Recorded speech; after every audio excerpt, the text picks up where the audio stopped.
You hear the word dedicated. What do you think? Is dedicated. All in, unconsciously driven or innately driven to succeed. That's what I think. All in, unconsciously, innately driven to succeed. Like it's in your bones. Or to accomplish that task that is in front of you. People that aren't. So let's look at the opposite. Okay. The opposite of dedicated. What does that look like? Oh, opposite of dedicated would be confused, misaligned, selfish. Interesting. Yeah, well, why bring this up? When we get clear on the words that describe things, it helps us attract people in our life, I think. No doubt, yeah. So now it's like, I'm thinking, you saying that you see the opposite of dedicated as confused and selfish and misaligned. Now I'm thinking, who have I met recently like that? Or who have I decided to not maybe spend as much time with, regardless of how loyal they've been in my life, because they might be a little confused or a little more selfish than I'd like. Yeah. Let's say that you're the types of people that you collaborate with, both personal and in business. Okay. Is there a process that you go through, like whether it's conscious or unconscious, to make a decision to exit from some of those relationships or get closer to some? Where's your fine line?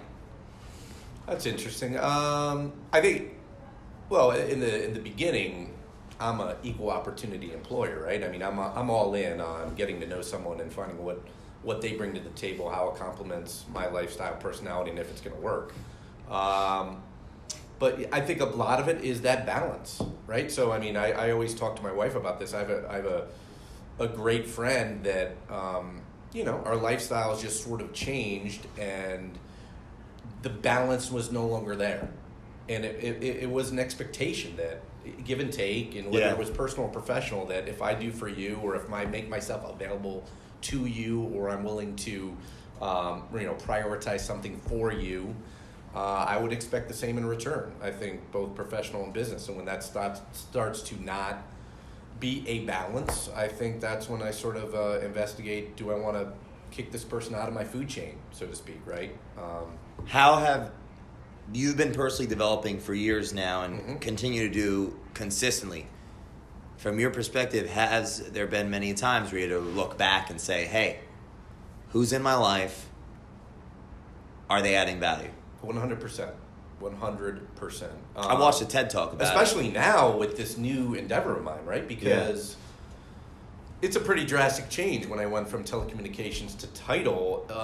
And on the surface, one would say, okay, wow, you're really going to have to reevaluate who is in your life, professionally I'm speaking. Interesting, right? That can change lanes like you did and still bring value, whether it be business insight, business partnership, whatever it might be.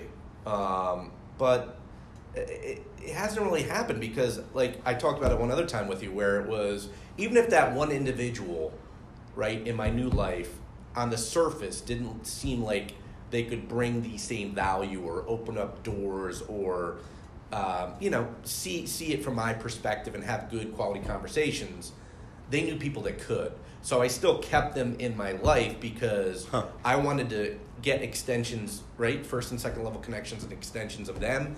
They wanted to meet mine. So it became maybe not a one-on-one balance for each other, but the people in our social circles became a balance for one another.